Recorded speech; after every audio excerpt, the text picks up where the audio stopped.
Bonjour. Les commerçants du sud du Nati, les amis de Gérard Nicou, avaient décidé d'aller porter la contestation aujourd'hui dans les bureaux des caisses de retraite. Sans violence, mais il faut reconnaître que pour le moment, leur mouvement semble assez diversement suivi. En voici quelques exemples. En province et à Paris. Le Sud-du-Nati est passé à l'action aujourd'hui à Lyon en occupant les locaux des caisses de retraite vieillesse où depuis plus de 3 semaines, certains de ses membres poursuivent la grève de la faim. Disons que cette opération d'occupation s'est déroulée dans le calme. Les adhérents du mouvement de la Tour du Pain veulent ainsi obtenir du ministre de l'Emploi et de la Sécurité sociale une réforme du régime actuel de la caisse vieillesse des artisans et commerçants basée sur le système de répartition. En raison du développement des magasins à grande surface et la diminution du nombre des petits commerçants, en 1975, un cotisant aura 2 retraités à sa charge. Cet état de choses ne peut pas durer. Il faut que le ministre se penche sur ce problème et y trouve une solution.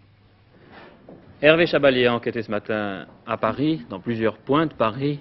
J'aurai tout à l'heure un contact avec la voiture à chef dans laquelle il se trouve. Il nous racontera ce qui se passe à propos du mouvement décidé par le Sud-du-Nati, en tout cas pour Paris. 57% des Français interrogés par la Sofres pour un sondage demandé par le Figaro estiment qu'on a bien fait de dénoncer les mauvais traitements dont étaient victimes les détenus de la prison de Toul. 54% d'entre eux font confiance au garde des Sceaux, M. René Pleven, pour établir la vérité. Toute la presse française traite aujourd'hui en première page, comme nous le prévoyons, du rapport officiel de la commission d'enquête sur la révolte des détenus de Toul. Pour le journal Combat, c'est la preuve. Pour la Nation, le gouvernement continue la chasse aux abus. L'humanité estime que c'est un mal profond. Enfin, pour le Figaro, la publication du rapport est un événement par l'objet même du document et par sa signification politique. L'État, écrit le Figaro, a choisi l'information comme moyen d'action privilégié. Ce matin, il y a eu 1 heure d'agitation environ dans la maison d'arrêt de Amiens. Les prisonniers se sont calmés après avoir obtenu l'entretien qu'ils réclamaient avec le directeur général de l'administration pénitentiaire. Amiens, après Toul et Nîmes, c'est la confirmation d'un certain malaise auquel le garde des Sceaux, M. René Pleven, répondra, nous vous l'avons dit, dans une dizaine de jours. Il s'est donné ce délai de réflexion. Sport tout de suite, le Français Patrick Russell s'est blessé ce matin. Au cours de la première manche du slalom géant de Berchtesgaden, il venait de réaliser le meilleur temps et c'est l'Italien finalement Gustav Toni qui a remporté cette première manche. Et voici les images de la chute de Patrick Russell. Malheureux depuis le début de la saison, chute à Val d'Isère, disqualifié à Sestrières, Patrick Russell avait besoin d'une grande performance pour assurer sa sélection en équipe de France en vue des Jeux Olympiques de Sapporo. Le voici Patrick Russell. Terminant le parcours de la première manche du slalom géant, parti en 4e position, il établit le meilleur temps intermédiaire. Maintenant jusqu'à l'arrivée son extraordinaire cadence, Patrick Russell va ici remporter la première manche. Mais regardez bien, il va se déséquilibrer après avoir franchi la ligne d'arrivée et heurter violemment les bottes de paille. Pour Patrick Russell, double fracture du tibia et du péroné de la jambe droite, les Jeux sont déjà terminés. On revoit ici la chute. Oui, je peux vous dire, je viens d'avoir la nouvelle, que Patrick Russell sera transporté cet après-midi vers une clinique spécialisée de Moutier, en Savoie. Série de malchance pour les Français, Henri Duvillard est tombé après son passage de la dernière porte. Mais pour mieux connaître à la fois le champion et l'homme qu'est Patrick Russell, je vous propose ce portrait par Jean-Paul Sauté.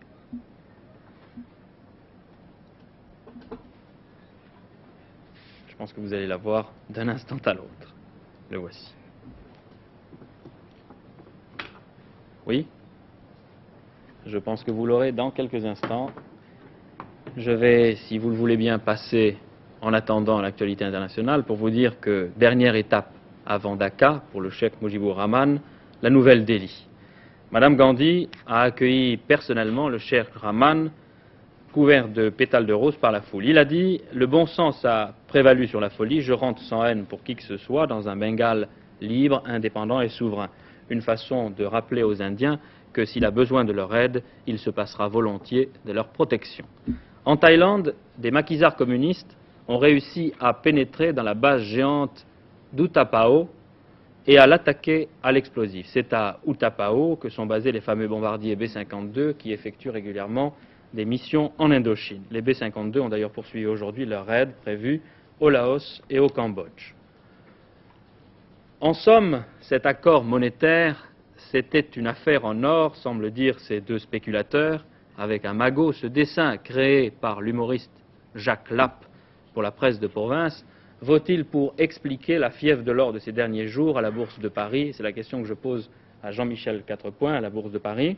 Est-ce que l'or continue ce matin de monter? Eh bien l'or, aujourd'hui, Jean-Pierre, est un peu plus calme. À Londres, on a coté 45,70 $ l'once d'or fin contre 45,75 vendredi. Quant à Paris, eh bien la barre marque un progrès de 4 francs. Quant au lingot, il n'est pas encore coté à l'heure actuelle. La pièce française gagne 60 centimes.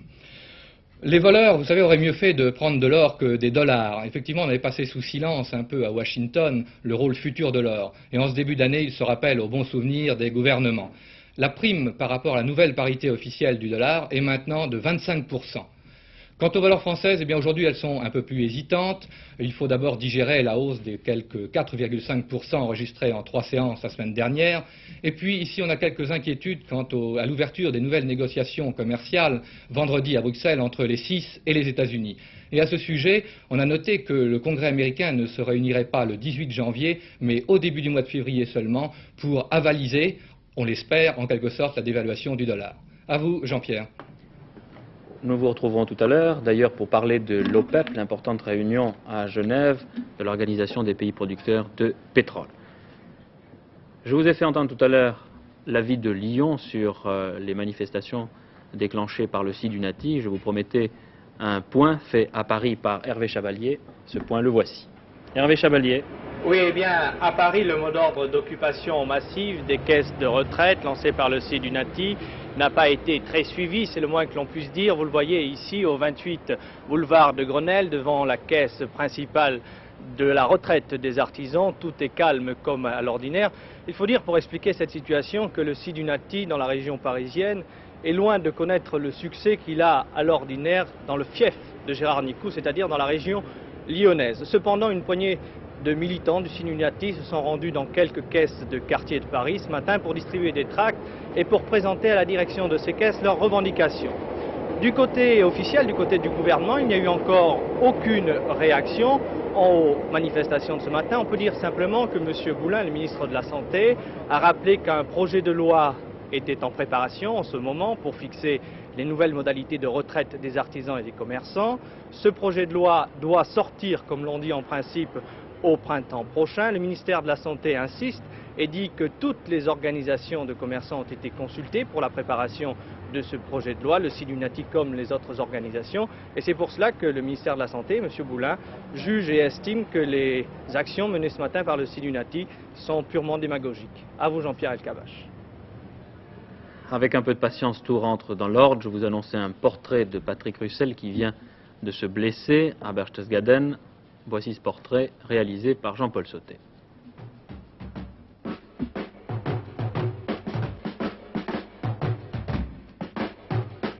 25 ans, originaire de Chamonix, spécialité slalom et slalom géant, et dans l'équipe depuis l'hiver 68. Il ne faut pas dire que je suis un génie dans l'équipe, mais j'ai une technique particulière qui est à moi.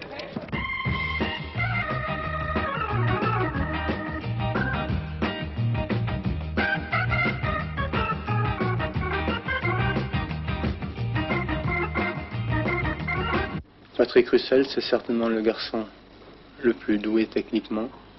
Il a une technique très bonne en slalom géant et slalom. Il n'a pas eu de chance, disons, au championnat du monde et dans les grandes épreuves, puisqu'il a terminé deuxième de la Coupe du Monde derrière Schranz, à 2 points seulement, et à 2 centièmes de Jean-Noël Auger, championnat du monde en slalom. Il a gagné également la Coupe du monde de slalom. Et là, cette année, la Coupe du monde de slalom géant.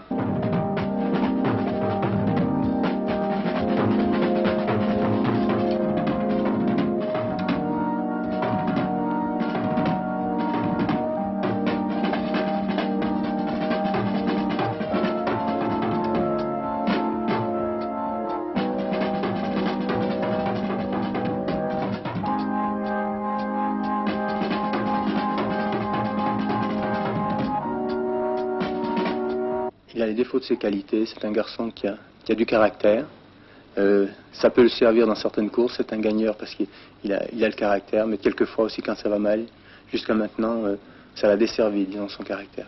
Comme je suis fils unique, je suis assez renfermé sur moi-même et je prête pas mes affaires à n'importe qui. Et au ski, c'est ennuyeux, ça, ces défauts? Oh, je pense pas que ce soit tellement, c'est-à-dire que je fais un peu bande à part, si vous voulez, des autres. Et on me le reproche un peu, mais c'est mon caractère qui est comme ça et je peux rien faire d'autre.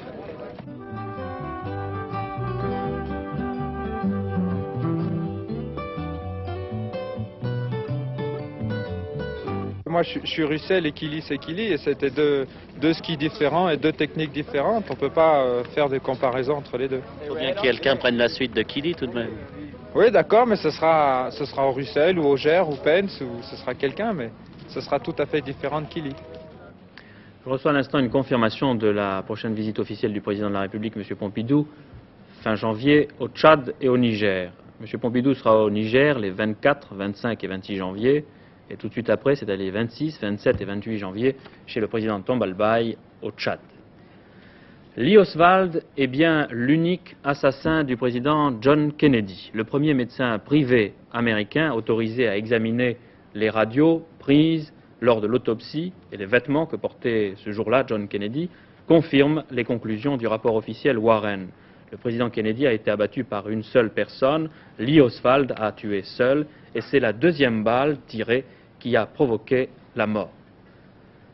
Voici, je pense, le portrait robot d'Howard Hughes, le multimilliardaire en dollars américain qui vit caché depuis 10 ans et qui a promis de réapparaître. Il a donné en effet une conférence de presse par téléphone entre l'hôtel où il vit cloîtré aux Bahamas et 7 journalistes. Je suis un homme heureux, dit Hughes, qui a démenti les bruits que font circuler ceux que son comportement intrigue. Par exemple, sa barbe ne lui descend pas jusqu'aux genoux et ses ongles, même s'ils sont très longs, ne l'empêchent pas de signer des chèques. Les curieux le reverront. Il veut à nouveau piloter et produire des films. La fin du célèbre Queen Elizabeth dans le port de Hong Kong. Il n'y a plus rien à faire pour sauver l'ancien numéro 1 de la flotte marchande britannique qui devait devenir une université flottante. Pendant 24 heures, les flammes ont ravagé ce navire de 83 000 tonnes. Il s'est retourné ce matin sur son flanc tribord. Ces 2 cheminées géantes émergent tout juste de l'eau. Une enquête a tout de même été ouverte pour savoir s'il y a eu ou non sabotage. Les sports, rugby. Le 15 de France de rugby devra, je crois, sérieusement s'entraîner. Il le fait sans doute pour affronter avec succès à Édimbourg samedi les Écossais, qui d'après nos informations sont en excellentes conditions physiques et animés des plus mauvaises intentions à l'égard des Français. Hier, dans le championnat de France de rugby, une surprise, Toulon a subi sa première défaite devant La Rochelle.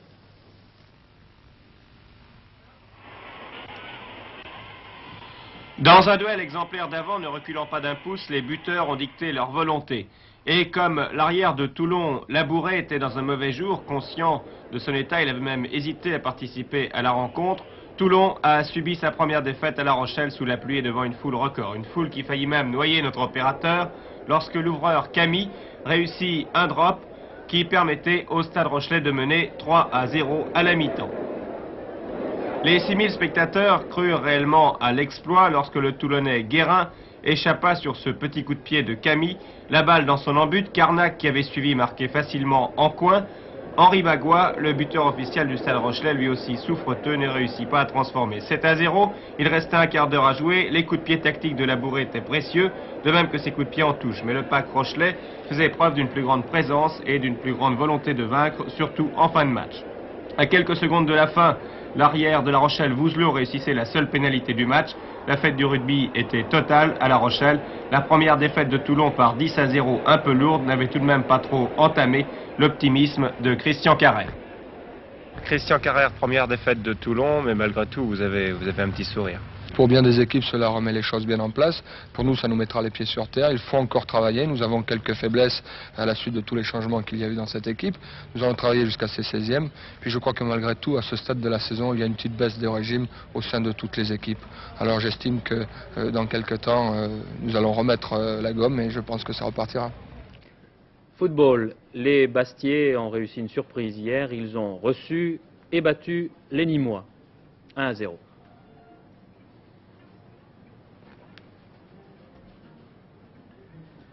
La reprise du championnat était incontestablement marquée par une domination des équipes corses. Ajaccio a tenu l'Olympique de Marseille en échec sur son terrain et Bastia à droite, maillot sombre, comptait bien hier après-midi sur le stade de Furiani poursuivre sa série victorieuse en recevant Nîmes Olympique en blanc. On a bien cru en première mi-temps notamment que l'équipe de Kader Firoud serait en mesure de réussir là où l'Olympique de Marseille, Nice et Saint-Étienne avaient échoué. Il faut dire que l'attaque bastiaise avait réussi à imprimer un rythme infernal, soumettant la défense nîmoise à une pression constante pendant 45 minutes de jeu. La pause étant sifflée sur un score nul, 0 partout. Dès la reprise, les attaquants de Pierre Cahuzac se ruaient littéralement à l'assaut des buts de Martinelli. Un incident cependant dans la formation bastiaise, le refus de Dogliani de céder sa place à Papi. Sur l'un des nombreux corners concédés par les Nîmois, le coup de pied de Cagnan relayé par Dogliani était converti victorieusement par l'excellent Félix. Regardez. Ce devait être l'unique but de cette rencontre. Dimanche prochain, Bastia se déplace à Nantes, mais dès à présent, l'optimisme est de rigueur en Corse. Le retour du baron Beach, il ne résiste décidément pas à sa passion. Il veut courir en 1974 la Coupe América avec un nouveau voilier qu'il a baptisé le France 2. Et j'ajoute que nous saurons tout, vraiment tout sur les Jeux de Sapporo. Les journalistes seront 2 fois plus nombreux que les concurrents aux Jeux Olympiques de Sapporo. 3000 hommes de plumes, de micros et de télévision, de caméras, pour 1180 concurrents de 35 pays. Voilà, je crois avoir résumé l'essentiel des nouvelles de la matinée, Jean-Michel. Une pause.